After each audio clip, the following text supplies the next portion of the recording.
नमस्कार दोस्तों, आज हम ओशो के द्वारा लिखी पुस्तक कृष्ण अष्टावक्र महागीता भाग 2 में ज्ञान मुक्ति है पढ़ेंगे। तो शुरू करते हैं। अष्टावक्र उवाच न ते संगोस्ति के नापी किंशुद्धस्त्यक्तुमिच्छसि संघात विल्यं कुवन मेव लयं व्रज। 66 उदेति भवतो विश्व वारिधेरिव बुद्बुदा इति ज्ञात्वेकमात्मानमेव मेव लयं व्रज। 67 प्रत्यक्षमप्यवस्तुत्वद् विश्वं नास्तिमले त्वयि रज्जु सर्प इव विक्रिमेव मेव लयं व्रज। 68 समदुःख सुख पूर्ण आशा नैराश्यो समा समजीवित मृत्यु सन्नेव मेव लयं व्रज। 69 जनक उवाच आकाशवद नंतोहं घटवत् प्राकृतं जगत् इति ज्ञान तथैतसे न त्यागो न ग्रहोलयः। 7011 महोद्धरिवाहं स प्रपंचो वीचि सन्निभिय इति ज्ञान तथैतसे न त्यागो न ग्रहोलयः। 71/1 अहं स शुक्ति संकाशो रूपवद विश्व कल्पना इति ज्ञान तथैतसे न त्यागो न ग्रहोलयः। 7211 अहं वा सर्वभूतेषु सर्वभूतान्योमयि इति ज्ञान तथैतसे न त्यागो न ग्रहोलयः। 7311 संसार छूटता है तो जरूरी नहीं कि अज्ञान की पकड़ छूट जाए। भोग छूटता है तो जरूरी नहीं कि भोग के आंतरिक कारण विनष्ट हो जाएं। आंतरिक कारण तो फिर भी मौजूद रहेंगे। तुम धन छोड़ दो, वह जो पकड़ने की आकांक्षा थी वह त्याग को पकड़ लेगी। तुम घर छोड़ दो, वह जो पकड़ने की आकांक्षा थी आश्रम को पकड़ लेगी। तुम बाजार छोड़ दो, वह जो पकड़ने की पुरानी वृत्ति थी वह एकांत पकड़ लेगी। और पकड़ पकड़ की है, पकड़ छोड़नी है। इसलिए जो व्यक्ति भोग से जागता है उसके लिए तत्क्षण एक दूसरा खतरा पैदा होता है। वह खतरा भोगी को कभी नहीं है, वह खतरा केवल उसको है जो भोग से जागता है। वह खतरा है त्याग में उलझ जाने का। अगर पुरानी आदत बनी ही रही और परिवर्तन बाहरी हुआ, भीतर क्रांति न घटी, तो तुम त्याग में उलझ जाओगे, संसारी से सन्यासी हो जाओगे। धन छोड़ दोगे, परिवार घर द्वार छोड़ दोगे, लेकिन भीतर तुम्हारे जो जाल थे पकड़ने के वे मौजूद रहेंगे। तुम कुछ और पकड़ लोगे। एक लंगोटी काफी है, कोई साम्राज्य नहीं चाहिए पकड़ने को। नंगापन भी आदमी पकड़ ले सकता है, त्याग भी आदमी पकड़ ले सकता है। पुरानी सूफियों की एक कथा है। एक सम्राट जब छोटा बच्चा था, स्कूल में पढ़ता था, तो उसकी एक युवक से बड़ी मैत्री थी। फिर जीवन के रास्ते अलग अलग हुए। सम्राट का बेटा तो सम्राट हो गया, वह जो उसका मित्र था वह त्यागी हो गया, वह फकीर हो गया।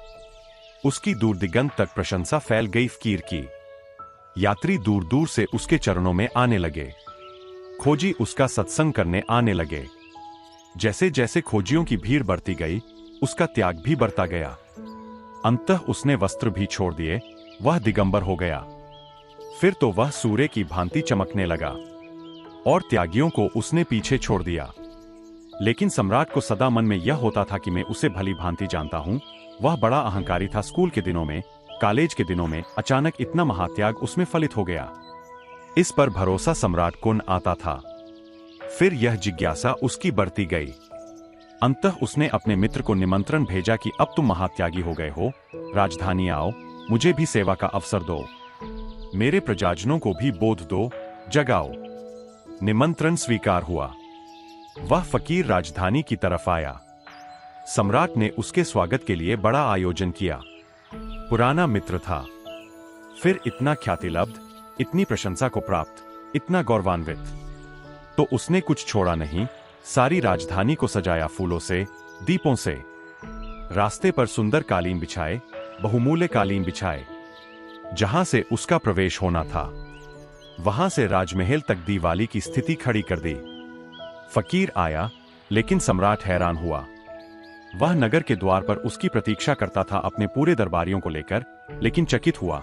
वर्षा के दिन थे, राहें सूखी पड़ी थीं, लोग पानी के लिए तड़फ रहे थे और फकीर घुटनों तक कीचड़ से भरा था। वह भरोसा न कर सका कि इतनी कीचड़ राह में कहां मिल गई और घुटने तक कीचड़ से भरा हुआ है। पर सबके सामने कुछ कहना ठीक न था। दोनों राजमहल पहुंचे।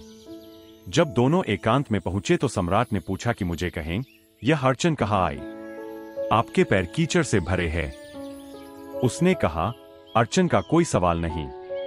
जब मैं आ रहा था तो लोगों ने मुझसे कहा कि तुम्हें पता है, तुम्हारा मित्र सम्राट अपना वैभव दिखाने के लिए राजधानी को सजा रहा है।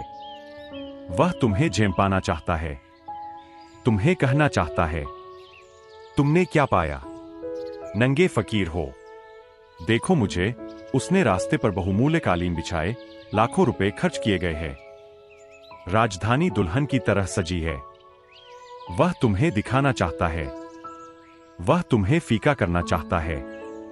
तो मैंने कहा कि देख लिए ऐसा फीका करने वाले। अगर वह बहुमूल्य कालीन बिछा सकता है तो मैं फकीर हूं, मैं कीचड़ भरे पैरों से उन कालीनों पर चल सकता हूं। मैं 2 कौड़ी का मूल्य नहीं मानता। जब उसने ये बातें कही तो सम्राट ने कहा, अब मैं निश्चिंत हुआ। मेरी जिज्ञासा शांत हुई। आपने मुझे तृप्त कर दिया। यही मेरी जिज्ञासा थी। फकीर ने पूछा, क्या जिज्ञासा थी? यही जिज्ञासा थी कि आपको मैं सदा से जानता हूं। स्कूल में, कॉलेज में आपसे ज्यादा अहंकारी कोई भी न था। आप इतनी विनम्रता को उपलब्ध हो गए, यही मुझे संदेह होता था। अब मुझे कोई चिंता नहीं। आओ हम गले मिले, हम एक ही जैसे हैं। तुम मुझ ही जैसे हो, कुछ फर्क नहीं हुआ है। मैंने एक तरह से अपने अहंकार को भरने की चेष्टा की है सम्राट होकर, तुम दूसरी तरह से उसी अहंकार को भरने की चेष्टा कर रहे हो। हमारी दिशाएं अलग हों, हमारे लक्ष्य अलग नहीं। और मैं तुमसे इतना कहना चाहता हूं, मुझे तो पता है कि मैं अहंकारी हूं, तुम्हें पता ही नहीं कि तुम अहंकारी हो। तो मैं तो किसी न किसी दिन इस अहंकार से ऊब ही जाऊंगा। तुम कैसे ऊबोगे? तुम पर मुझे बड़ी दया आती है। तुमने तो अहंकार को खूब सजा लिया। तुमने तो उसे त्याग के वस्त्र पहना दिए। जो व्यक्ति संसार से ऊबता है, उसके लिए त्याग का खतरा है। दुनिया में 2 तरह के संसारी हैं, एक जो दुकानों में बैठे हैं और एक जो मंदिरों में बैठे हैं। दुनिया में 2 तरह के संसारी हैं, एक जो धन इकट्ठा कर रहे हैं, एक जिन्होंने धन पर लात मार दी है। दुनिया में 2 तरह के दुनियादार हैं, एक जो बाहर की चीजों से अपने को भर रहे हैं और दूसरे जो सोचते हैं कि बाहर की चीजों को छोड़ने से अपने को भर लेंगे। दोनों की भ्रांति एक ही है। न तो बाहर की चीजों से कभी कोई अपने को भर सकता है और न बाहर की चीजों को छोड़कर अपने को भर सकता है। भराव का कोई भी संबंध बाहर से नहीं है। अष्टावक्र ने पहले तो परीक्षा ली जनक की। आज के सूत्रों में परीक्षा नहीं लेते, प्रलोभन देते हैं। वह प्रलोभन जो हर त्यागी के लिए खड़ा होता है, वह प्रलोभन जो भोग से भागते हुए आदमी के लिए खड़ा होता है। आज वे फुसलाते हैं जनक को कि तू त्यागी हो जा। अब तुझे ज्ञान हो गया, अब तू त्याग को उपलब्ध हो जा। अब छोड़ सब, अब उठ इस माया मोह के ऊपर। ये जो सूक्ष्म प्रलोभन अष्टावक्र देते हैं जनक को, यह पहली परीक्षा से भी कठिनतर परीक्षा है। लेकिन यह प्रत्येक भोग से हटने वाले आदमी के जीवन में आता है, इसलिए बिल्कुल ठीक अष्टावक्र करते हैं। ठीक ही है यह प्रलोभन का देना। और जब तक कोई त्याग से भी मुक्त न हो जाए तब तक कोई मुक्त नहीं होता। भोग से तो मुक्त होना ही है, त्याग से भी मुक्त होना है, संसार से तो मुक्त होना ही है, मोक्ष से भी मुक्त होना है। तभी परम मुक्ति फलित होती है। परम मुक्ति का अर्थ ही यही है कि अब कोई चीज की आकांक्षा न रही। त्याग में तो आकांक्षा है। तुम त्याग करते हो तो किसी कारण करते हो, और जहां कारण है वहां कैसा त्याग? फिर भोग और त्याग में फर्क क्या रहा? दोनों का गणित तो एक हो गया। एक आदमी भोग में पड़ा है, धन इकट्ठा करता, सुंदर स्त्री की तलाश करता, सुंदर पुरुष को खोजता, बड़ा मकान बनाता। तुम पूछो उससे क्यों बना रहा है? वह कहता है इससे सुख मिलेगा। एक आदमी सुंदर मकान छोड़ देता, पत्नी को छोड़कर चला जाता, घर द्वार से अलग हो जाता, नग्न भटकने लगता, सन्यासी हो जाता। पूछो उससे यह सब तुम क्यों कर रहे हो? वह कहेगा इससे सुख मिलेगा। तो दोनों की सुख की आकांक्षा है और दोनों मानते हैं कि सुख को पाने के लिए कुछ किया जा सकता है। यही भ्रांति है। सुख स्वभाव है। उसे पाने के लिए तुम जब तक कुछ करोगे तब तक उसे खोते रहोगे। तुम्हारे पाने की चेष्टा में ही तुमने उसे गवाया है। संसारी एक तरह से गंवाता, त्यागी दूसरी तरह से गंवाता। तुम किस भांति गवाते, इससे कोई फर्क नहीं पड़ता। तुम किस ढंग की शराब पीकर बेहोश हो, इससे कुछ फर्क नहीं पड़ता। तुम किस मार्के की शराब पीते हो, इससे कोई फर्क नहीं पड़ता। लेकिन इस गणित को ठीक ख्याल में ले लेना। संसारी कहता है, इतना इतना मेरे पास होगा तो मैं सुखी हो जाऊंगा। त्यागी कहता है, मेरे पास कुछ भी न होगा तो मैं सुखी हो जाऊंगा। दोनों के सुख सशर्त है। और जब तक तुम शर्त लगा रहे हो सुख पर, तब तक तुम्हें एक बात समझ में नहीं आई कि सुख तुम्हारा स्वभाव है। उसे पाने कहीं जाना नहीं, सुख मिला ही हुआ है। तुम जाना छोड़ दो। तुम कहीं भी खोजो मत। तुम अपने भीतर विश्राम में उतर जाओ। यही तो अष्टावक्र ने प्राथमिक सूत्रों में कहा, चैतन्य में विश्राम को पहुंच जाना ही सुख है, आनंद है, सच्चिदानंद है। तुम कहीं भी मत जाओ। तरंग ही न उठे जाने की। जाने का अर्थ ही होता है हट गए तुम अपने स्वभाव से। मांगा तुमने कुछ, चाहा तुमने कुछ, खोजा तुमने कुछ, च्युत हुए अपने स्वभाव से। न मांगा, न खोजा, न कहीं गए कि आंख बंद, डूबे अपने में। जो है वह इसी क्षण तुम्हारे पास है। जो है उसे तुम सदा से लेकर चलते रहे हो। जो है वह तुम्हारी गुदरी में छिपा है। वह हीरा तुम्हारी गुदरी में पड़ा है। तुम गुदरी देखते हो और भीख मांगते हो। तुम सोचते हो हमारे पास क्या, और हीरा गुदरी में पड़ा है। तुम गुदरी खोलो और जिसे तुम खोजते थे तुम चकित हो जाओगे।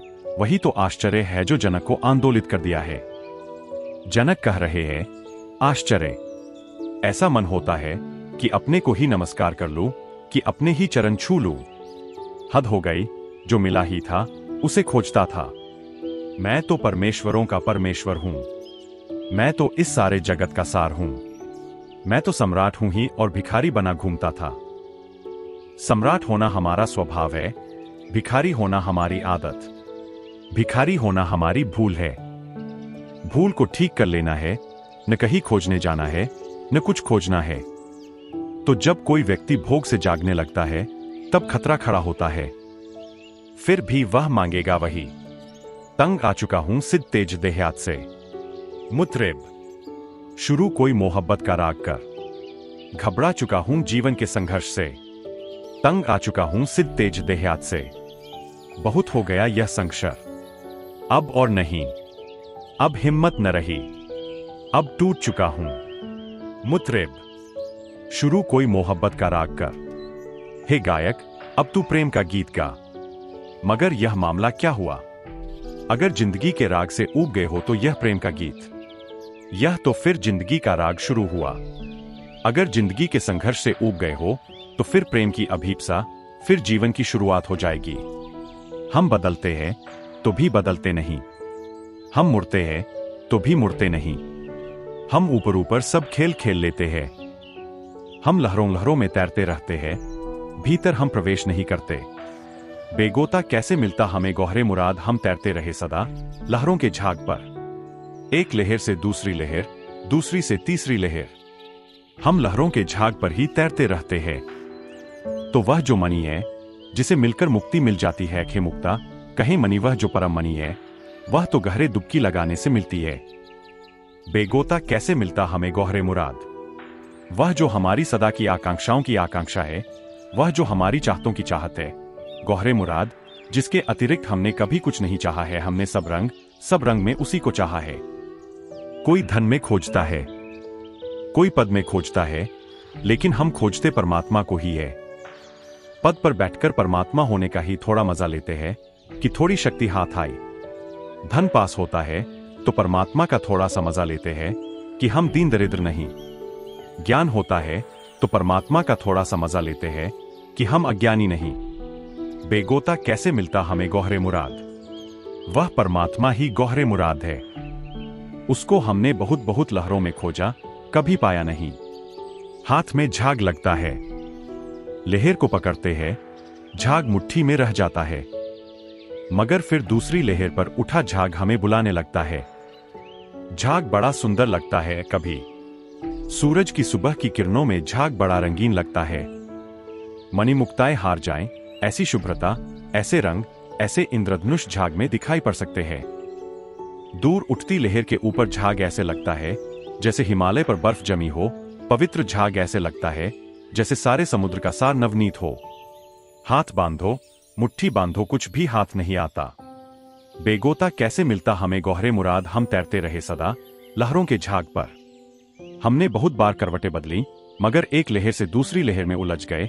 मैं तुमसे यह कहना चाहता हूं कि तुम में से बहुत अनेक बार सन्यासी हुए, फिर भोगी हुए, फिर सन्यासी हुए, फिर भोगी हुए। ये करवटें तुम बहुत बार बदल चुके हो। यह कुछ नया खेल नहीं, यह खेल बड़ा पुराना है।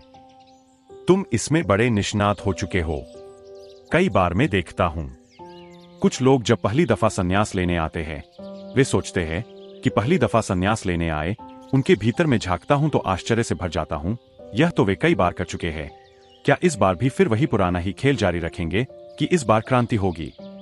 मैं सोचने लगता यह फिर एक नई लहर होगी या गहराई में उतरना होगा। भोगियों को देखता हूं तो भोगी सन्यास का सपना देखते मिलते हैं, और सन्यासियों से भी मैं मिलता रहा हूं। वर्षों तक घूमता रहा हूं, सब तरह के सन्यासियों से मिला हूं। सन्यासियों को भोग के सपने आने शुरू हो जाते हैं। यह बड़ा मजा है। जो लहर जिस पर तुम सवार होते हो वह व्यर्थ मालूम होती है, और जो लहर दूर है वे दूर के ढोल सुहावने वह बड़ी आकर्षक मालूम होती है। भोगी कहता है कि त्यागी बड़ा आनंद ले रहा होगा, इसलिए तो भोगी त्यागी के चरण छूने जाता है। कब तुम्हें अक्ल आएगी? कब तुम्हारी आंखें खुलेंगी? अगर तुमने त्यागी के चरण सिर्फ इसलिए छुए हैं कि तुम सोचते हो कि त्यागी मजा ले रहा है, तो खतरा है। जब तुम भोग से उबोगे तुम त्यागी हो जाओगे, क्योंकि पैर तुम उसी के छूना चाहते हो जो तुम होना चाहते हो। पैर छूना तो केवल इंगित है। तुम तो खबर दे रहे हो कि अगर हमारा बस चले तो ऐसे होते, जरा मुसीबत है इसलिए उलझे है। मुल्ला नसरुद्दीन एक दिन बड़ा उदास था। मैंने पूछा, तुम इतने उदास क्यों हो? माना कि तुम्हारी पत्नी मर गई, लेकिन तुम अभी जवान हो, दूसरी शादी हो सकती है। सच तो यह है कि कुछ लोगों ने मेरे पास आकर कहा भी है, किसी तरह मुल्ला को राजी कर दें, उनकी जवान लड़की है। मुल्ला ने कहा, कर तो लूं, लेकिन इसके 4 कारण हैं, कर नहीं सकता हूं। 4 कारण? मैंने कहा, ब्रह्मचारी भी 4 कारण नहीं गिना सके हैं अब तक शादी करने के, तू बता। 4 कारण? उसने कहा, 4 कारण हैं, 3 लड़कियां और 1 लड़का। इन 4 कारणों के कारण विवाह कर सकता नहीं। करना तो मैं भी चाहता हूं, मगर ये अटके हैं, इनसे फांसी लगी है। भोगी त्यागी के पैर छूने जाता है, लेकिन 1000 कारण अटके हैं उसके गले में, अन्यथा वह भी त्यागी होना चाहता। तुम क्यों जाते हो महात्मा के चरण छूने? तुम सोचते हो कभी ऐसे सद्भाग्य होंगे मेरे भी कि मैं भी महात्मा हो जाऊंगा। अभी नहीं हो सकता तो कम से कम चरण तो छू सकता हूं। अभी नहीं हो सकता तो कम से कम समादर तो दे सकता हूं। तुम्हारा समादर तुम्हारी अपनी ही भविष्य की आकांक्षाओं के चरणों में चढ़ाए गए फूल है। तुम किसी महात्मा के चरण थोड़े ही छू रहे हो, तुम अपने ही भविष्य की प्रतिमा के चरणों में झुक रहे हो। कभी अगर तुम्हें मौका मिला, 4 कारण न रहे, तब खतरा आएगा। तब तुम छलांग लगाकर सन्यासी हो जाओगे, त्यागी हो जाओगे। और मैं त्यागियों को जानता हूं, वे त्यागी होकर तड़फ रहे हैं। मुझसे एक 70-75 साल के बूढ़े सन्यासी ने कहा कि आपसे कह सकता हूं, किसी और से तो कह भी नहीं सकता। यह दर्द ऐसा है, कहो किससे? लोग मेरे पैर छूने आते हैं, उनसे तो मैं कह नहीं सकता। वे तो मुझे आदर देते हैं, उनसे तो सत्य कहा नहीं जा सकता। लेकिन आपसे कहता हूं कि 40 साल हो गए मुझे सन्यास लिए, जैन मुनि है, 40 साल से सब त्यागा है, लेकिन कुछ मिला नहीं। अब तो यह शक होने लगा है, इस बुढ़ापे में उन्होंने मुझसे कहा कि कहीं मैंने भूल तो नहीं कर दी। अब तो रात मुझे सपने आने लगे हैं कि इससे तो बेहतर था गृहस्थ ही रहता। घर द्वार था, पत्नी थी, बच्चे थे, इससे तो मैं वही बेहतर था। अब तो मुझे शक होने लगा है अपने उपक्रम पर। 40 साल पहले की बातें मुझे अब प्रीतिकर लगने लगीं कि वही ठीक था, इससे तो वही ठीक था। अब वह लहर जो 40 साल पहले छोड़ी थी, अब फिर झाग से भर गई है। अब उस लहर के सिर पर फिर सुंदर झाग ने मुकुट रचा दिए, फिर इंद्रधनुष पैदा हो रहे हैं। यह तुम चकित होगे जानकर कि बुरे आदमी अच्छे आदमी होने के सपने देखते हैं। अच्छे आदमी बुरे आदमी होने के सपने देखते हैं। अगर तुम साधु संतों के सपनों में झांक पाओ तो तुम घबरा जाओगे। वहां तुम अपराधियों को छिपा पाओगे। और अगर तुम जेलखाने में जाओ और अपराधियों के सपनों में झांको, उनकी खोपड़ी में खिड़की बना लो और उनका सपना देखो, तुम चकित हो जाओगे कि वे सब ऊब गए हैं, थक गए हैं, बुरा कर करके अब वे भले होना चाहते हैं। अब किसी तरह उनको एक बार मौका मिल जाए तो वे दुनिया में सिद्ध कर देना चाहते हैं कि वे अपराधी नहीं है, संत है। यह दूसरी बात है कि जेल से जब वे छूटेंगे 10-15 साल बाद, तब फिर बाहर की लहरें ताजी मालूम होने लगेंगी। यह दूसरी बात है। लेकिन आदमी हमेशा वहां के सपने देखता है जहां नहीं है। जनक की यह जो ध्यान की घटना घटी है, अष्टावक्र परीक्षा लिए अब उसे प्रलोभन देते हैं।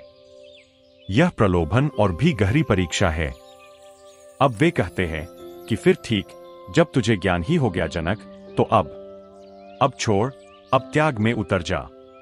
अगर जनक इसमें फंस गया तो असफल हुआ, तो गहरी परीक्षा में असफल हुआ। जनक की जगह कोई भी साधारण व्यक्ति होता तो उलझ जाता झंझट में। क्योंकि अष्टावक्र इन शब्दों में बात कर रहे हैं कि पकड़ना बहुत मुश्किल है। सुनो उनके सूत्र।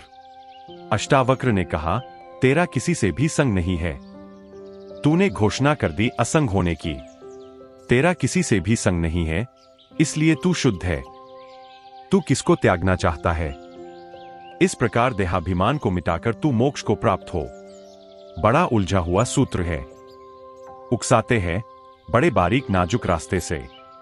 पूछते हैं, तू शुद्ध है, तेरा किसी से भी कोई संग नहीं है, फिर भी जनक मैं देखता हूं तेरे भीतर त्याग की लहरें उठ रही है। तू किसको त्यागना चाहता है? ठीक, अगर त्यागना ही चाहता है तो इस प्रकार के देहाभिमान को त्याग कर तू मोक्ष को प्राप्त हो जा। देहाभिमान को त्याग कर मोक्ष को प्राप्त हो जा। एक तो कहते हैं कि मैं तेरे भीतर त्याग की लहर उठते देखता हूं, धीमी तरंग है। शायद तूने भी अभी पहचानी न हो, शायद तुझे भी अभी पहचानने में समय लगे।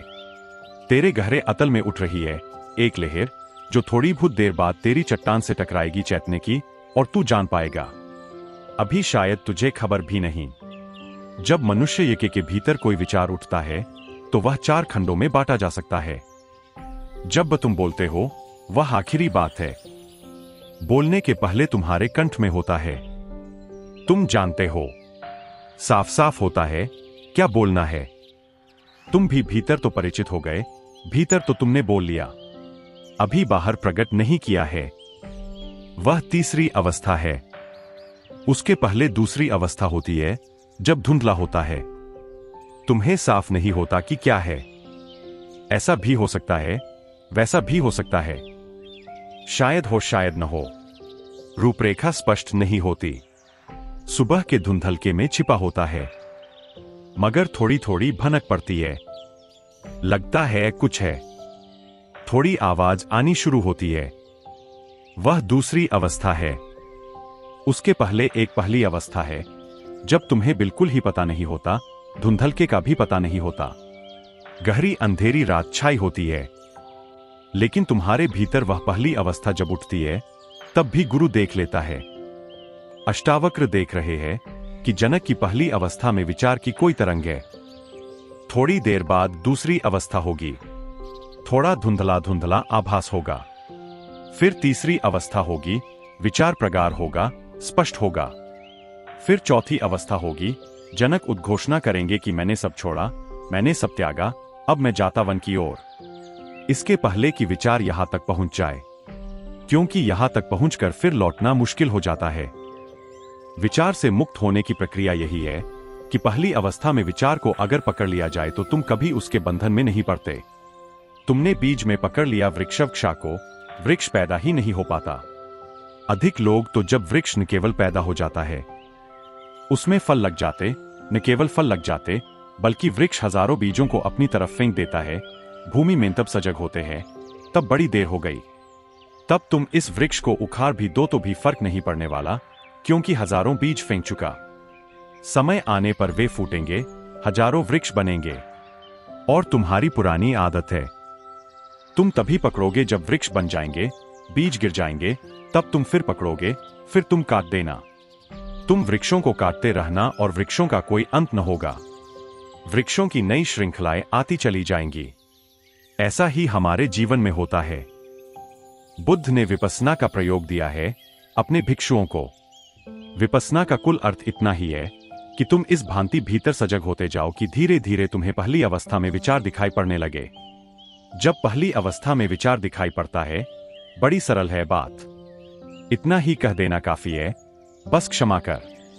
नहीं इच्छा पड़ने की, इसमें इतना भाव ही कि नहीं पर्याप्त है, और बीज दग्ध हो जाता है।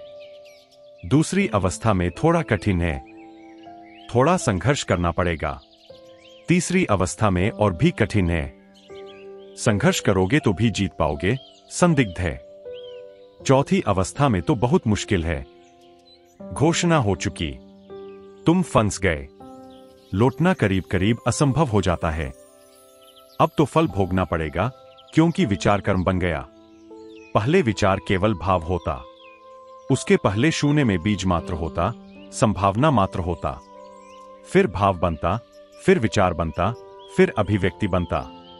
अभी जनक को शायद पता भी न हो, या शायद पता चलना शुरू हुआ हो, लेकिन अष्टावक्र को दिखाई पड़ा है। तेरा किसी से भी संग नहीं जनक, तू शुद्ध है। लेकिन फिर भी किसको त्यागना चाहता है? एक काम कर, अगर त्यागना ही है तुझे, अगर त्यागने की जिद ही है, तो देहाभिमान को मिटाकर तू मोक्ष को प्राप्त हो। बड़ा गहरा जाल है।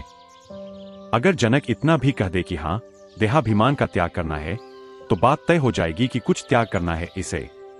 कुछ भी त्याग करना हो तो अज्ञान शेष है।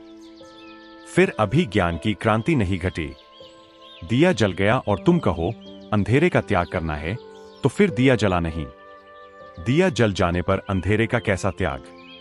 दिया जल गया तो अंधेरा तो जा ही चुका, त्याग हो ही चुका। त्याग करना हो तो गलत, त्याग हो जाए तो सही। जो करना पड़े तो कर्ता बन जाते हैं हम, जो हो जाए तो साक्षी रहते हैं। भोग हुआ, त्याग हुआ। न हमने भोग किया, न हमने त्याग किया। जो होता था होने दिया। हम करते भी क्या? जो होता था होने दिया। देखते रहे, अपने देखने को विशुद्ध रखा। न ते संगोस्ति के नापी किंशुद्ध हस्त्यक्तुमिच्छसि संघात विलयं कुर्वन् नेवमेव लयं व्रज ते केन अपि संगः न। तेरा कोई संगी साथी नहीं, छोड़ना किसको चाहता है? कोई संगी साथी होता तो छोड़ देते। समझो, बारीक है सूत्र। समझा तो क्रांति घट सकती है। कोई मेरे पास आता है, वह कहता है पत्नी बच्चे छोड़ने हैं, तो उसने एक बात तो मान ही ली कि पत्नी बच्चे उसके हैं। कोई मेरे पास आता है, कहता है धन छोड़ना है, घर द्वार छोड़ना है। मैं उससे पूछता हूं, तुझे पक्का है कि वे तेरे हैं? तू छोड़ेगा तो तेरे रहेंगे। कल तू मरेगा, फिर क्या करेगा? मरते वक्त तू कहेगा कि ये मेरे हैं और छूट रहे हैं। यह मामला क्या है? जन्म के पहले तू तो नहीं था, मकान यही था। जिस तिजोरी में तूने हीरे भर रखे हैं, वे भी यही थे, तू नहीं था। वे किसी और के थे। किसी और को भ्रांति थी कि मेरे हैं। अब तुझे भ्रांति है कि मेरे हैं। तू जब नहीं था तब भी थे, तू नहीं रहेगा तब भी होंगे। छोड़ेगा तू? छोड़ना तो तभी घट सकता है जब तुझे पक्का हो कि ये मेरे हैं। मेरे हैं तो छोड़ना संभव है। अगर मेरे नहीं है तो छोड़ेगा कैसे? छोड़ने में तो मालकियत का दावा जारी है। जिस आदमी ने कहा मैंने छोड़ दिया संसार, वह आदमी अभी छोड़ नहीं पाया, क्योंकि छोड़ने में भी दावेदार मौजूद है।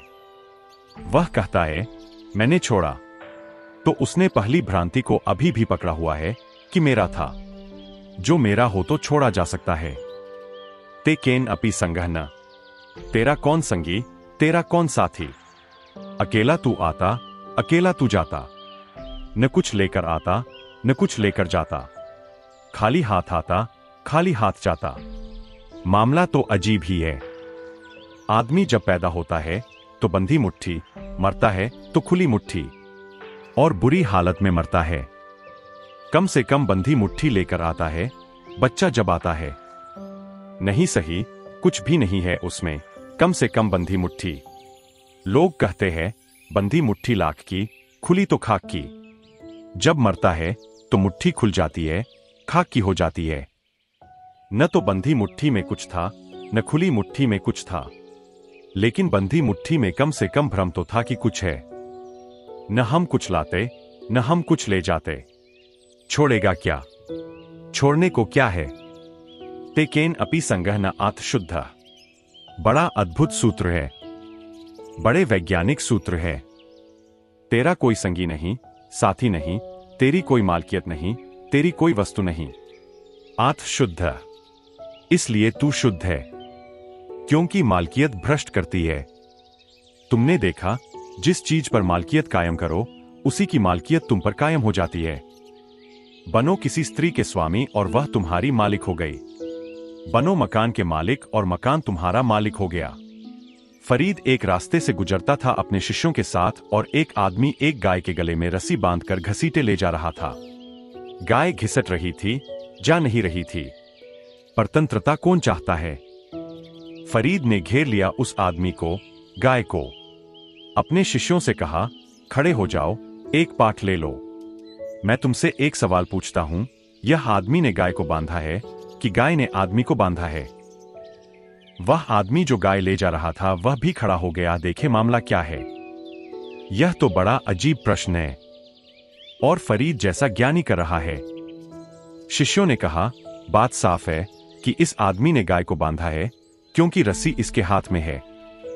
फरीद ने कहा, मैं दूसरा सवाल पूछता हूं, हम इस रस्सी को बीच से काट दें तो यह आदमी गाय के पीछे जाएगा कि गाय आदमी के पीछे जाएगी?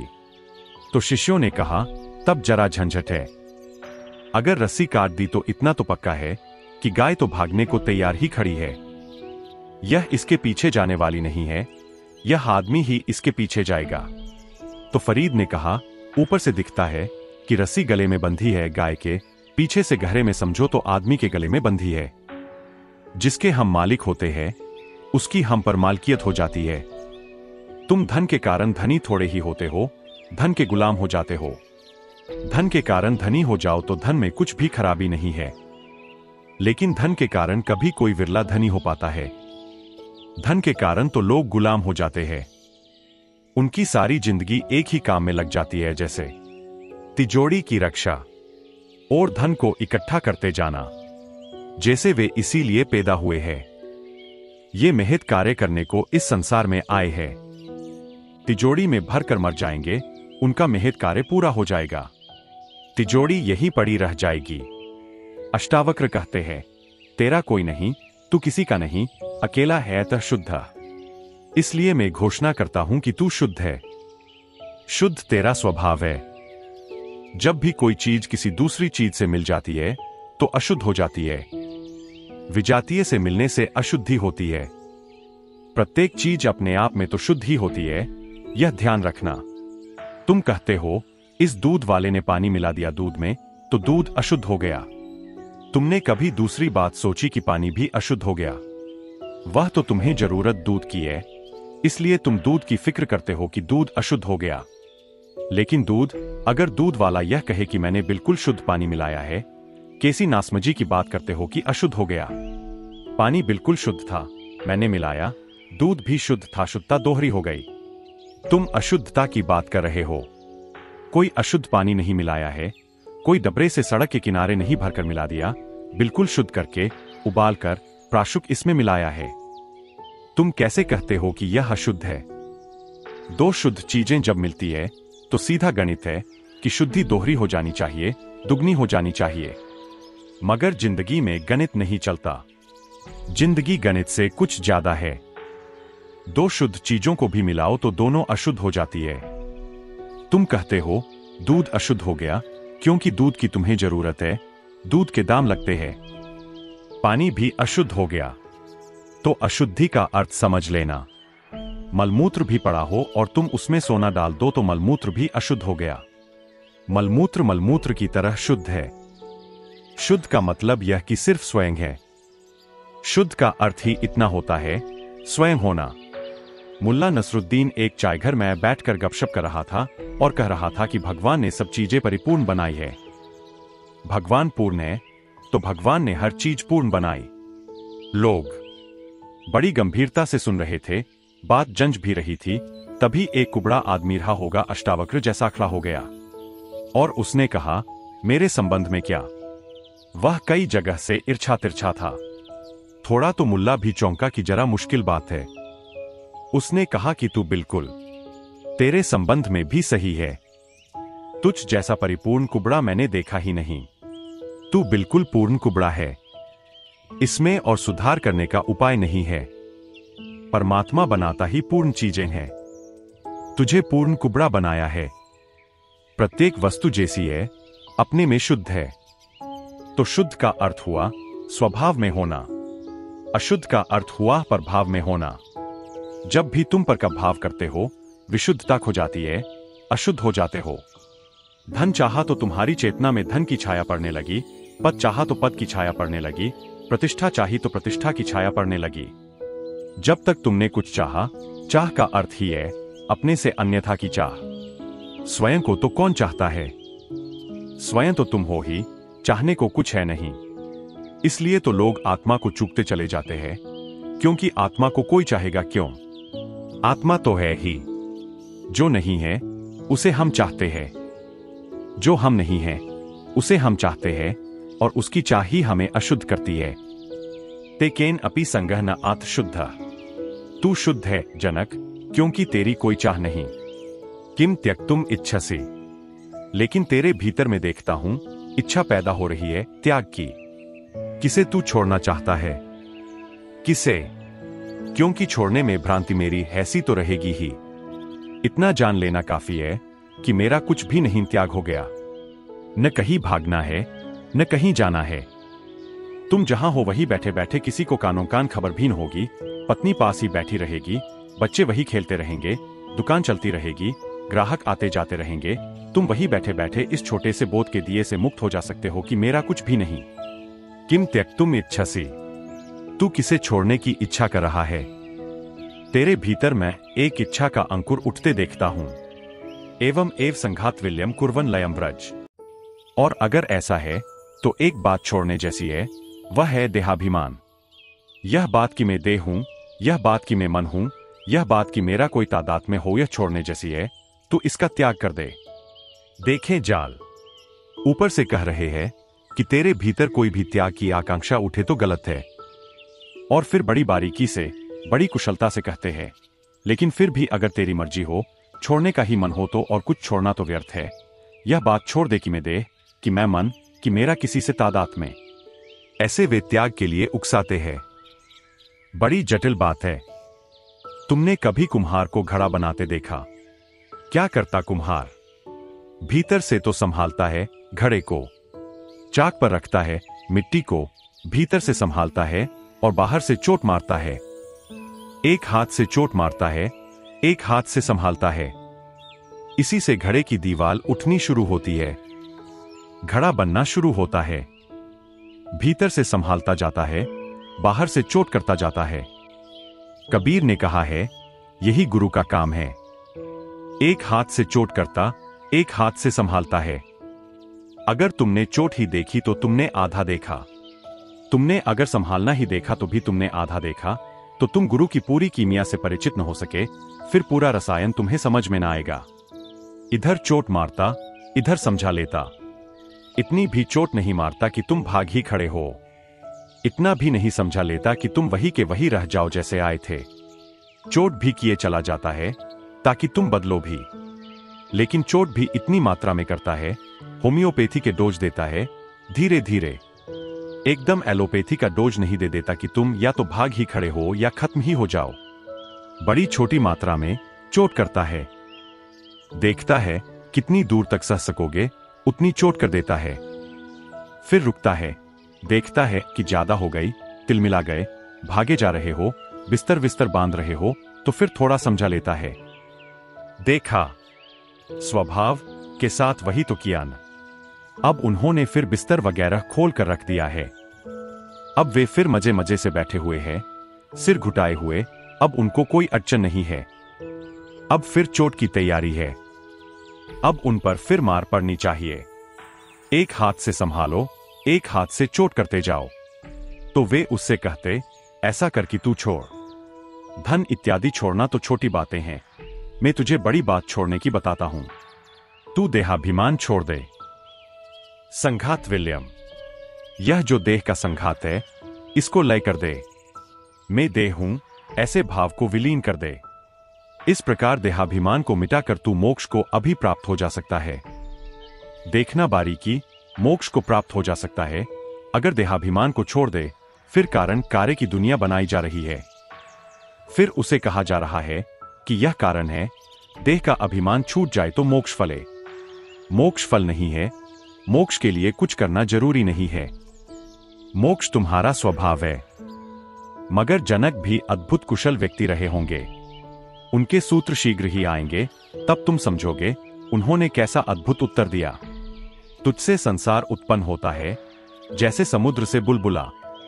इस प्रकार आत्मा को एक जान और ऐसा जानकर मोक्ष को प्राप्त हो।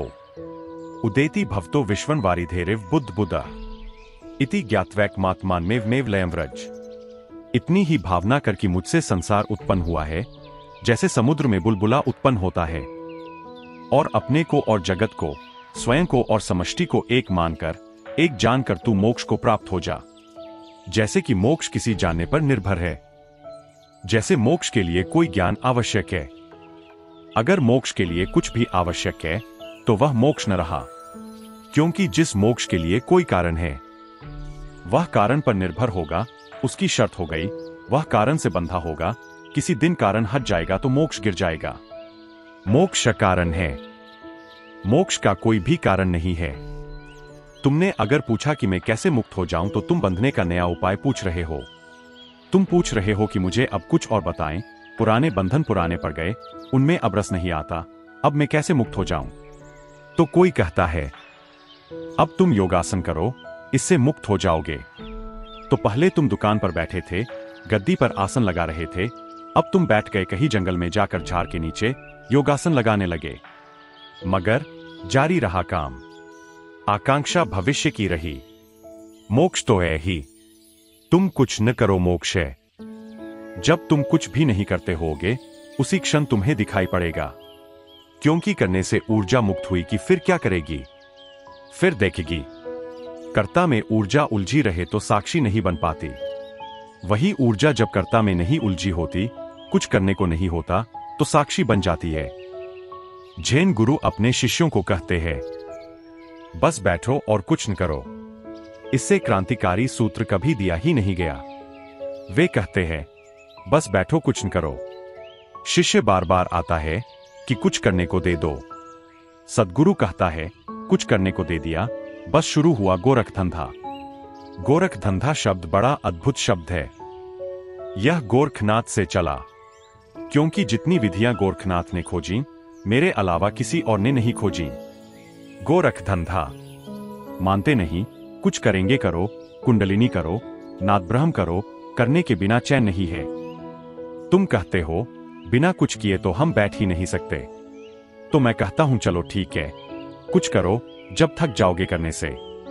किसी दिन जब कहोगे कि अब कुछ ऐसा बताए कि करने से बहुत हो गया, अब करने से कुछ होता नहीं, तो तुमसे कहूंगा अब बैठ रहो।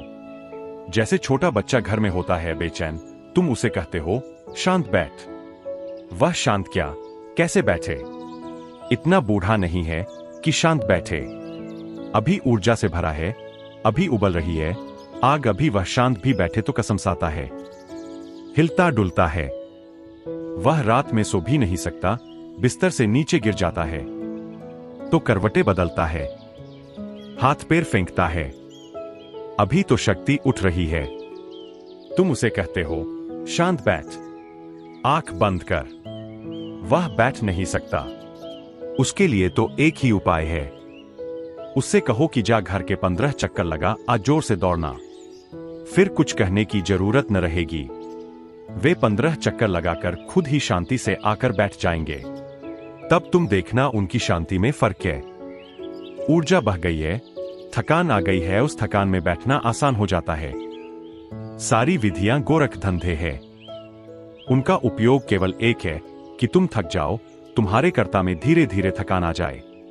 तुम यह सोचने लगो कर करके तो कुछ हुआ नहीं, अब जरान करके देख लें। तुम करने से ऐसे परेशान हो जाओ कि एक दिन तुम कहने लगो, अब तो प्रभु करने से छुड़ाओ, अब तो यह करना बड़ा जानलिए ले रहा है, अब तो हम शांत होना चाहते हैं, बैठना चाहते हैं। जब तुम ही शांत बैठना चाहोगे तभी शांत बैठ सकोगे। जब तक शिष्यकर्ता में अभी रस ले रहा है किसी तरह का, तब तक उसे कुछ न कुछ कर्म देना पड़ेगा, कोई प्रक्रिया देनी पड़ेगी। लेकिन जैन फकीर आखिरी बात कहते हैं। वे कहते हैं, बैठ जाओ, कुछ करो मत। बड़ा कठिन होता है बैठ जाना और कुछ न करना। तुमने कभी ख्याल किया, घर में कुछ करने को न हो तो कैसी मुसीबत आ जाती है। फर्नीचर ही जमाने लगते हैं लोग, अभी कल ही जमाया था, फिर से जमाने लगते हैं। झाड़पोंछ करने लगते हैं, कल ही की थी, फिर से करने लगते हैं। अखबार पुराना पड़ा है, उसी को पढ़ने लगते हैं, उसे पढ़ चुके हैं पहले ही। तुमने कभी ख्याल किया, कुछ न कुछ करने लगते हैं, कुछ न हो तो कुछ खाने पीने लगेंगे। मैं यात्रा करता था वर्षों तक, तो मेरे साथ एक मित्र कभी कभी यात्रा पर जाते थे, तो वे मुझसे बोले कि बड़ी अजीब बात है, घर ऐसी भूख नहीं लगती। ट्रेन में मेरे साथ कभी उनको 30 घंटे बैठना पड़ता, घर ऐसी भूख नहीं लगती, क्या मामला है। और घर तो काम में लगे रहते हैं और भूख नहीं लगती, और ट्रेन में तो सिर्फ बैठे हुए हैं। ट्रेन में अनेक लोगों को भूख लगती है, और अगर घर से कुछ कलेवा लेकर चले हैं फिर तो बड़ी बेचैनी हो जाती है, फिर तो कब खोलें। तो मैंने उनसे कहा कि इसका कारण कुल इतना है कि तुम खाली नहीं बैठ सकते। अब यह एक झाझेन हो गया, एक क्रिया हो गई जैन की, कि बैठे ट्रेन में 30 घंटे तक, अब कुछ काम भी नहीं है। बाहर भी कब तक देखो, आंखें थक जाती है। अखबार भी कब तक पढ़ो, थोड़ी देर में चुक जाता है। तो कुछ खाओ, फिर से बिस्तर जमाओ, फिर से सूटकेस खोलकर देखो जैसे कि किसी और का है। तुम ही जमा कर आए हो घर से, उसको व्यवस्थित कर लो। मैंने देखा कि मैं देखता रहता कि क्या रहे हैं वे। फिर चले बाथरूम, क्यों, अभी तुम गए थे, न मालूम क्या मामला है। खिड़की खोलते बंद करते, आदमी को कुछ उलझन चाहिए। उलझा रहे, व्यस्त रहे तो ठीक मालूम पड़ता है। उलझा रहे, व्यस्त रहे तो पुरानी आदत के अनुकूल सब चलता रहता है। खाली छूट जाए, शून्य पकड़ने लगता है, वही शून्य ध्यान है। खाली छूट जाए, मोक्ष उतरने लगता है। मोक्ष का तुम्हें पता ही नहीं, तुम दरवाजा बंद कर देते हो। जब भी मोक्ष कहता है जरा भीतर आने दो, तुम फिर कुछ करने में लग जाते हो। मोक्ष तभी आएगा जब तुम ऐसी घड़ी में होगे जब कुछ भी नहीं कर रहे, तब अचानक उतर आता है। वह परम आशीष बरस जाता है, एकदम प्रसाद सब तरफ खड़ा हो जाता है। क्योंकि मोक्ष तो प्रत्येक का स्वभाव है, तुम्हारे करने पर निर्भर नहीं। लेकिन गुरु देखता है, अगर कोई वासना करने की थोड़ी बहुत शेष रह गई, उसको भी निपटा लो। तुझ से संसार उत्पन्न होता है, जैसे समुद्र से बुलबुला। इस प्रकार आत्मा को एक जान और ऐसा जानकर मोक्ष को प्राप्त हो। इति ज्ञात्वेक मात्मान मेव लयम व्रजे। वे कहते हैं, तू एक काम कर ले, इतना जान ले कि आत्मा सर्व के साथ एक है। अब यह ज्ञान की यात्रा शुरू करवा रहे हैं। ऐसे तो कई नासमझ बैठे हैं, जो दोहराते रहते हैं बैठे बैठे कि मैं और ब्रह्मा एक, मैं और ब्रह्मा एक। दोहराते रहो जन्मों तक, कुछ भी न होगा, तोते बन जाओगे। दोहराते दोहराते ऐसी भ्रांति भी पैदा हो सकती है कि शायद मैं और ब्रह्मा एक, मगर इस भ्रांति का नाम ज्ञान नहीं है। दृश्यमान जगत प्रत्यक्ष होता हुआ भी रज्जु सर्प की भांति तुझ शुद्ध के लिए नहीं है। इसलिए तू निर्वाण को प्राप्त हो, यह सब भ्रांति है। यह सब भ्रांति से जाग, निर्वाण को प्राप्त हो। यह सब सपना है, जैसे रस्सी में सांप दिखाई पड़ जाए।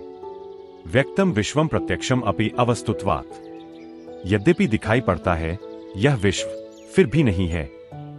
ऐसा ही दिखाई पड़ता जैसे रस्सी में सांप। अम्ले त्वयि रज्जु सर्पः इव नास्ति। तुझ शुद्ध में, तुझ बुद्ध में कोई भी मल, कोई भी दोष नहीं है। अगर दोष दिखाई भी पड़ता हो तो वह भी रज्जु में सर्पवत है। एवं एव लयम व्रज। ऐसा जानकर तू लय को प्राप्त हो जा, तू निर्वाण को प्राप्त हो जा। दो ही बातें हैं जो संसार के भोग से जागे हुए आदमी को पकड़ सकती है, एक त्याग और एक ज्ञान। त्याग की छोड़ो, तपश्चर्या में उतरो, उपवास करो, नींद त्यागो, इसको छोड़ो उसको छोड़ो, और ज्ञान है ऐसा जानो, वैसा जानो, और जानने को मजबूत करो। दो तरह के लोग हैं संसार में। जो बहुत सक्रिय प्रवृत्ति के लोग हैं वे तो संसार से छूटते ही त्याग में लग जाते हैं। जो थोड़ी निष्क्रिय प्रवृत्ति के लोग हैं, विचारक वृत्ति के लोग हैं, वे संसार से छूटते ही ज्ञान में लग जाते हैं। मगर दोनों ही अर्चने हैं। तुम अक्सर पाओगे या तो संसार से भागा हुआ आदमी पंडित हो जाता है, शास्त्र दोहराने लगता, या शरीर को गलाने लगता, सताने लगता। दोनों ही अवरोध है। न तो यहां कुछ जानने को है, न यहां कुछ करने को है। ज्ञाता तुम्हारे भीतर छुपा है, जानना क्या है? जानने वाला तुम्हारे भीतर बैठा है, सबको जानने वाला तुम्हारे भीतर बैठा है। जानना क्या है? ये अध्यात्म के आत्यंतिक उद्घोष है। इसलिए तुम्हें कठिन भी मालूम पड़े तो भी समझने की कोशिश करना। दुख और सुख जिसके लिए समान है, जो पूर्ण है, जो आशा और निराशा में समान है, जीवन और मृत्यु में समान है, ऐसा होकर तू निर्वाण को प्राप्त हो। समदुख सुख पूर्ण आशा नैराश्यो समा। सुख दुख जिसे समान दिखाई पड़े, आशा निराशा जिसे समान दिखाई पड़े, यही तो वैराग्य की परिभाषा है। समजीवित मृत्यु, मृत्यु और जीवन भी जिसे समान मालूम पड़े। सन्नैवमेव लयन व्रज। ऐसा जानकर तू निर्वाण को प्राप्त कर ले जनक। फिर एक लक्ष्य दे रहे उसे, या तो त्याग दे देहाभिमान, और या मैं स्वयं परम ब्रह्म हूं, आत्मा हूं, आत्मा सर्व से एक है, ऐसे ज्ञान को पकड़ ले। ये दो रास्ते हैं तेरे मुक्त हो जाने के। अगर कोई भी साधारण साधक होता तो उलझ गया होता, अगर सक्रिय व्यक्ति होता तो कर्मयोग में पड़ जाता, अगर निष्क्रिय व्यक्ति होता तो ज्ञानयोग में पड़ जाता। भक्ति की बात अष्टावक्र ने नहीं उठाई क्योंकि जनक में उसकी कोई संभावना नहीं थी। ये दो संभावनाएं थीं। क्षत्रिय था जनक तो सक्रिय होने की संभावना थी, बीज रूप से योद्धा था तो सक्रिय होने की संभावना थी। इसीलिए तो जैनों के सारे तीर्थंकर चूंकि क्षत्रिय थे गहन त्याग में पड़ गए। तो एक तो संभावना थी कि जनक महात्यागी हो जाए, और एक संभावना थी क्योंकि सम्राट था, सुशिक्षित था, सुसंस्कृत था, उस जगत का, उस जमाने का जो भी शुद्धतम ज्ञान संभव था वह जनक को उपलब्ध हुआ था। दूसरी संभावना थी बड़ा विचारक हो जाए। भक्ति की कोई संभावना न दिखाई पड़ी होगी, इसलिए अष्टावक्र ने वह कोई सवाल नहीं उठाया। ये दो सवाल उठाए। ये दो अचेतन में पड़ी हुई संभावनाएं हैं, कहीं भीतर सरकती हुई गुंजाइश है, इनमें अंकुरन हो सकता है। हम अपने ही ढंग से समझते हैं, कुछ भी कहा जाए। मैं तुमसे कह रहा हूं, जितने लोग यहां हैं, उतनी बातें पैदा हो जाएंगी। मैं तो एक ही हूं कहने वाला, लेकिन जितने लोग यहां हैं, उतनी बातें पैदा हो जाएंगी। लोग अपने ढंग से समझते हैं। मुल्ला नसरुद्दीन के बेटे से मेरी बात हो रही थी। छोटा बच्चा है, उसने अचानक मुझसे पूछा कि आप एक बात बताएं। आप सबके सवाल का जवाब देते हैं, मेरे सवाल का जवाब दें। आदमी जब मरता है तो उसकी जान कहां से निकलती है? छोटे बच्चे अक्सर ऐसी बात पूछ लेते हैं। मैं भी थोड़ा चौंका। मैंने उससे पूछा, तुझे पता है कहां से निकलती है? वह हंसने लगा। उसने कहा, मुझे पता है। मैंने कहा, तो पहले तू बता दे। उसने कहा, खिड़की से निकलती है। मैंने उससे पूछा, अच्छा यह कैसे? तुझे कैसे पता चला? उसने कहा, एक दिन मैंने देखा कि पापा, अर्थात मुल्ला नसरुद्दीन, एक दिन मैंने देखा कि पापा जब खिड़की के पास खड़े थे, नीचे सड़क से कोई लड़की निकल रही थी तो वे बोले, ठहरो मेरी जान। तभी मैंने समझा कि जान खिड़की से निकल जाती है। छोटा बच्चा है, उसने ठीक समझा, जहां तक समझ सकता था बिल्कुल ठीक समझा। हम वही समझते हैं जो हम समझ सकते हैं। जनक ऐसा समझा जैसा जनक समझ सकता है। जनक की समझ बड़ी असाधारण है, बड़ी विशिष्ट है। वह साधारण व्यक्ति की समझ नहीं है। अष्टावक्र को भी थोड़ा सा रहा होगा कि पता नहीं जनक समझ पाएगा कि नहीं समझ पाएगा। स्वाभाविक भी है, क्योंकि यह घटना इतनी बड़ी है, यह ऊंचाई इतनी बड़ी है, यहां तक कोई चढ़ पाएगा कि नहीं चढ़ पाएगा। सुख और दुख जिसके लिए समान है। ख्याल रखना, तुम अगर चेष्टा करो तो सुख और दुख समान हो सकते हैं, और फिर भी तुम बंधन में रहोगे। जीवन और मृत्यु भी समान हो सकती है, मान्यता के आधार पर। तुम अपने को समझा ले सकते हो, तुम अपने को सम्मोहित कर ले सकते हो कि सब समान है, लेकिन इससे कोई कोई महज घटना घटेगी जो तुम्हें बदल जाए और तुम्हें नए अर्थ और नए अभिप्राय और नए आकाश दे जाए। जनक ने कहा। अब जनक के सूत्र है। ये बड़े अनूठे सूत्र है। ऐसा लगता है जैसे जनक की गहराई में उतरकर अष्टावक्र ने कहे होंगे। ऐसा लगता है कि जैसा अष्टावक्र चाहते होंगे ठीक वैसा जनक ने प्रत्युत्तर दिया। ऐसा शिष्य पाना दुर्लभ है। जनक ने कहा, मैं आकाश की भांति हूं। संसार घड़े की भांति प्रकृति जन्य है। ऐसा ज्ञान है, इसलिए न इसका त्याग है, और न ग्रहण है, और न लय है। बड़ी क्रांति की बात कही जनक ने। नाच उठे होंगे अष्टावक्र। माना कि उनका शरीर 8 जगह से टेढ़ा था, लेकिन इस क्षण रुक न सके होंगे, नाचे होंगे। यह तो परम कमल खिला, सहस्रार खिला। आकाशवद नंतो हंग घटवत प्राकृतन जगत। मैं हूं आकाश की भांति। संसार तो घड़े की भांति है, बनता और मिटता रहता है। आकाश पर इसका कोई परिणाम नहीं है। संसार उठते हैं, बनते हैं, मिटते हैं, जैसे सपने बनते, उठते, मिटते हैं। लेकिन साक्षी तो आकाश जैसा शुद्ध बना रहता है। मुझे कोई चीज अशुद्ध कर ही नहीं सकती, इसकी घोषणा की जनक ने। इसलिए आप यह तो बात ही छोड़ दे कि मैं शुद्ध होकर और मुक्ति को प्राप्त हो जाऊं।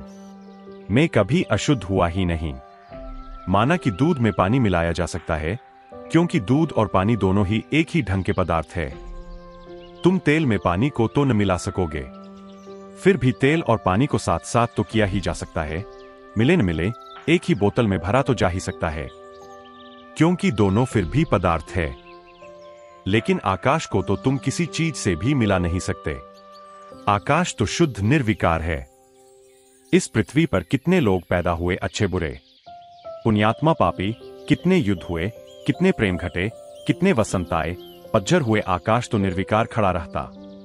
कोई रेखा नहीं छूट जाती। आकाश में तो कोई आकार नहीं बनता। इति ज्ञानन, यह बड़ी अद्भुत बात है। जनक कहते हैं, मैं आकाशवत हूं। इति ज्ञानन, यही ज्ञान है। अब और किस ज्ञान की आप मुझसे कह रहे हैं कि मैं ज्ञान को पालूं, ज्ञान को खोज लूं? ज्ञान हो गया। इति ज्ञानन तथेतसे न त्यागो न ग्रहोलया। सारे आध्यात्मिक साहित्य में ऐसा सूत्र तुम न खोज सकोगे। ऐसे तो बहुत से शास्त्र हैं जो कहते हैं न भोग है न त्याग है, लेकिन जनक कहते हैं न भोग है, न त्याग है, न मोक्ष, लय भी नहीं है। यह तीसरी बात सोचने जैसी है। मैं आकाश की भांति हूं। संसार घड़े की भांति प्रकृति जन्य है। घड़े बनते मिटते रहते हैं। घड़ा जब बन जाता है तो घड़े के भीतर आकाश हो जाता है, घड़े के बाहर हो जाता है। घड़ा फूट जाता है, भीतर का आकाश बाहर का आकाश फिर एक हो जाते हैं। शायद जब घड़ा बना रहता है तब भी बाहर और भीतर के आकाश अलग नहीं होते, क्योंकि घड़ा पोरस है, छिद्रों से आकाश जुड़ा हुआ है। आकाश छिन्न भिन्न नहीं होता, खंडित नहीं होता। तुम तलवार से आकाश को काट तो नहीं सकते। सब सीमाएं काल्पनिक है, बनाई हुई है। आकाश पर कोई रेखा खींचती नहीं। मैं आकाश की भांति हूं, ऐसा ज्ञान है।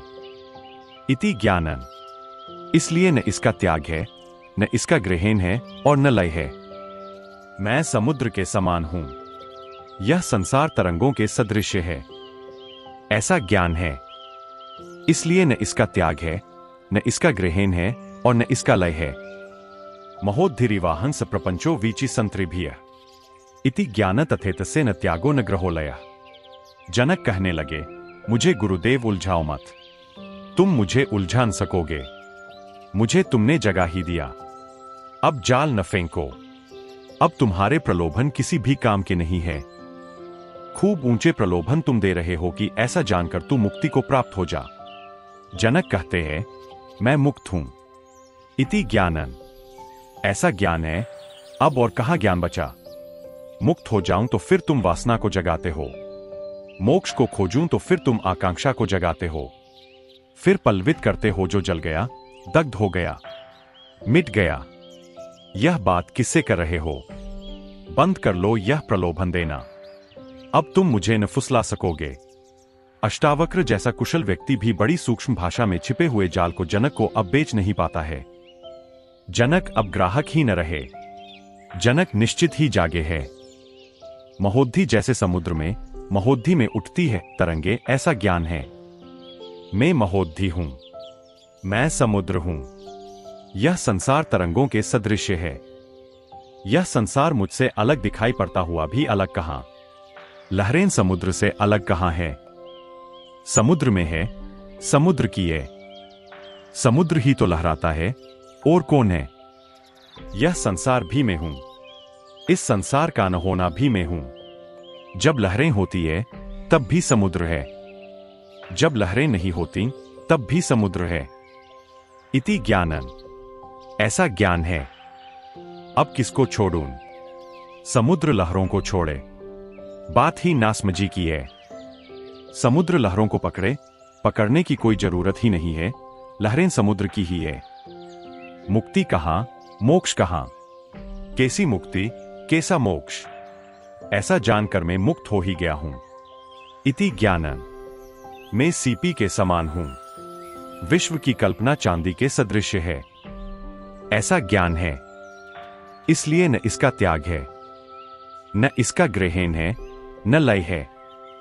अहंस शुक्ति संकाशो रूप्यवद विश्व कल्पना। इति ज्ञान तथेतसे न त्यागो न ग्रहो लय। मैं निश्चित सब भूतों में हूं और यह सब भूत मुझ में है। ऐसा ज्ञान है, इसलिए न इसका त्याग है, न ग्रहण है और न लय है। ज्ञान पाना नहीं है, ज्ञान है, या तो है या नहीं है। पाकर कभी किसी ने पाया नहीं। पाने वाला पंडित बन जाता है, जागने वाला ज्ञानी। जो होना चाहिए वह हुआ ही हुआ है, जैसा होना चाहिए वैसा ही है। अन्यथा क्षण भर को न तो हुआ था न हो सकता है। इस दशा को जो उपलब्ध हो जाए वही संत है। कुछ लोग हैं जो संसार में पाने में लगे हैं। धन मिलना चाहिए, पद मिलना चाहिए, प्रतिष्ठा। कुछ लोग हैं जो स्वर्ग पाने में लगे हैं। वहां पद मिलना चाहिए, वहां प्रतिष्ठा। कुछ लोग हैं जो इस संसार की कमाई कर रहे हैं, कुछ लोग परलोक की कमाई कर रहे हैं। किन्हीं का बैंक यहां है, किन्हीं का दूर स्वर्गों में, पर कोई फर्क नहीं पड़ता, दोनों कमाने में लगे हैं। संत वही है जो कहता है, कैसा कमाना, यह सारा जगत मेरा है, इस सारे जगत का मैं हूं। मुझमें और इस जगत में रत्ती मात्र भी फासला नहीं। अब तो इस मंजिल पर आ पहुंचे हैं, तेरी चाहत में खुद को तुझ में पाते हैं, हम तुझको खुद में पाते हैं। अब यह मैं तू का फासला नहीं है, यह सिर्फ भाषा का खेल है, शायद लीला है। एक तरंग दूसरी तरंग से अलग नहीं है।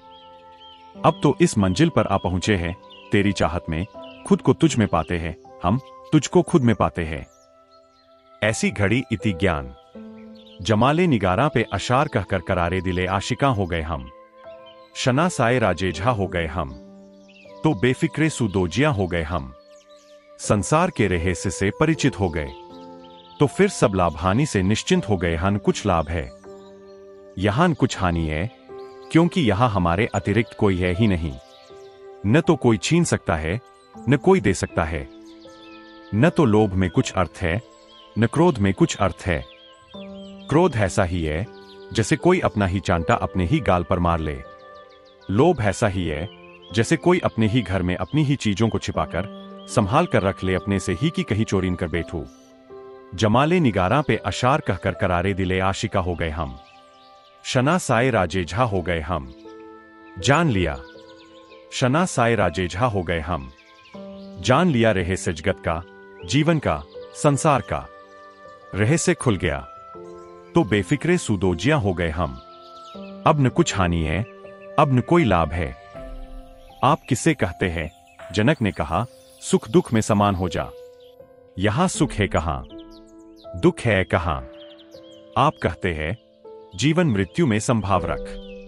संभाव रखने का तो मतलब ही यह हुआ कि दोनों अलग है। दोनों में संभाव रखना है, दोनों एक ही है। संभाव रखना किसको है? और दोनों मुझ में ही है, और दोनों में मैं हूं। व्यक्ति जहां शून्य हो जाता वहां समष्टि के साथ एक हो जाता। इसलिए कहा कि ब्रह्मा को जो जान लेता वह ब्रह्मा हो जाता, सत्य को जो जान लेता वह सत्य हो जाता।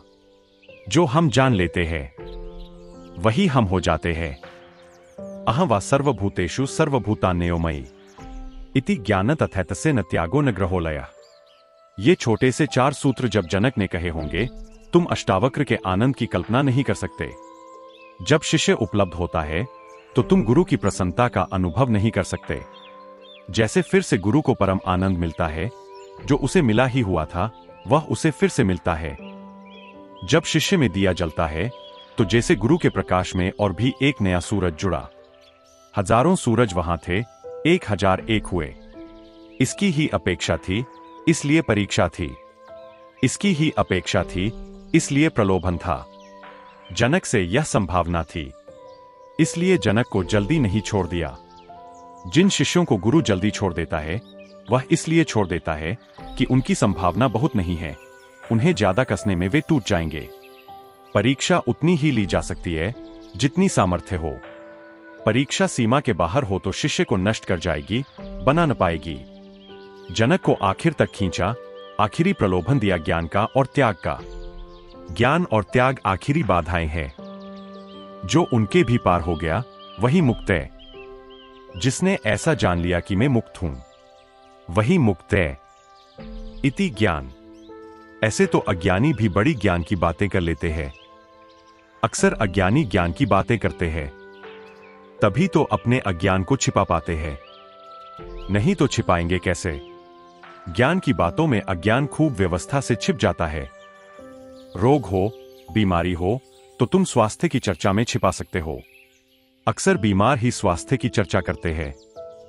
घाव हो, तुम ऊपर से फूल लगा सकते हो, सुंदर वस्त्रों में ढाक सकते हो, मखमल रेशम में ढाक सकते हो, लेकिन उससे घाव मिटेगा नहीं।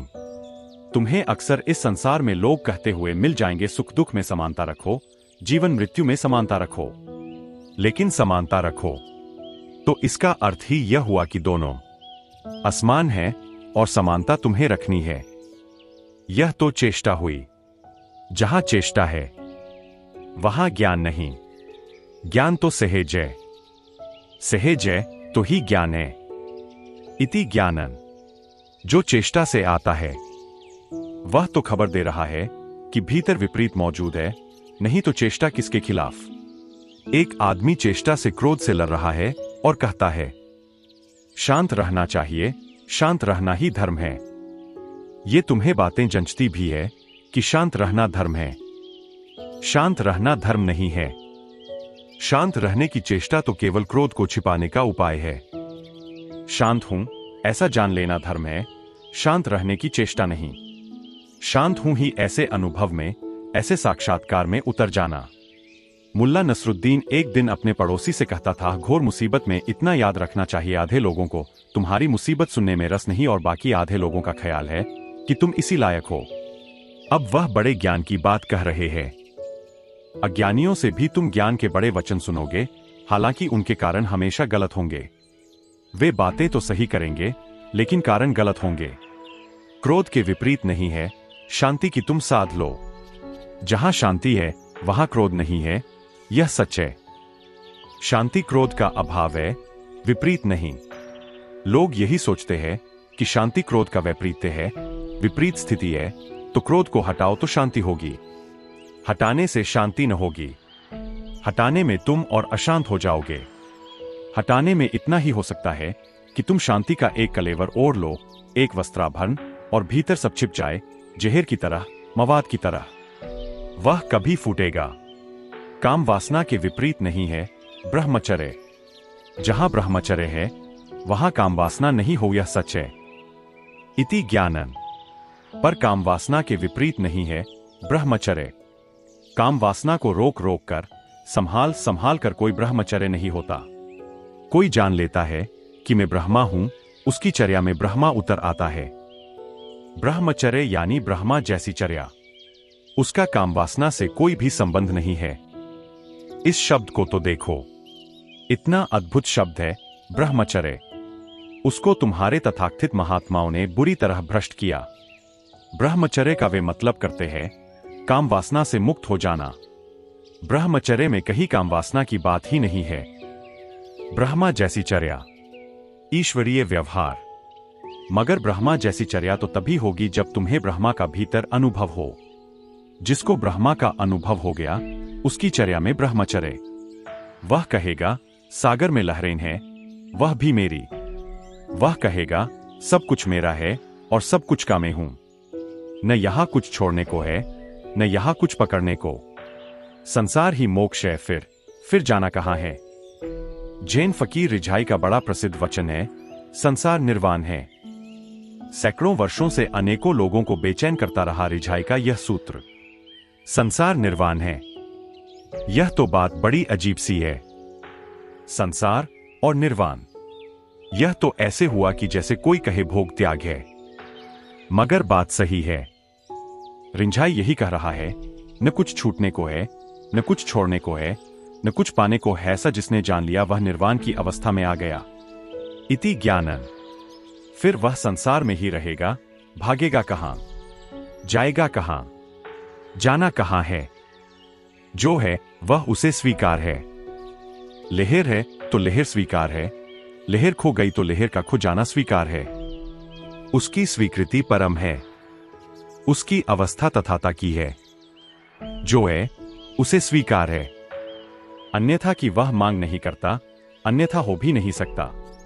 जब तक तुम चाहते हो अन्यथा हो जाए, कुछ और हो जाए, जैसा है उससे भिन्न हो जाए, तब तक तुम बेचैन रहोगे। जिस दिन तुमने कहा जैसा है वैसा है, और जैसा है वैसा ही रहेगा, और जैसा है उससे मैं राजी हूं, तुम मुक्त हो गए। इति ज्ञानन। हरि तत्सत।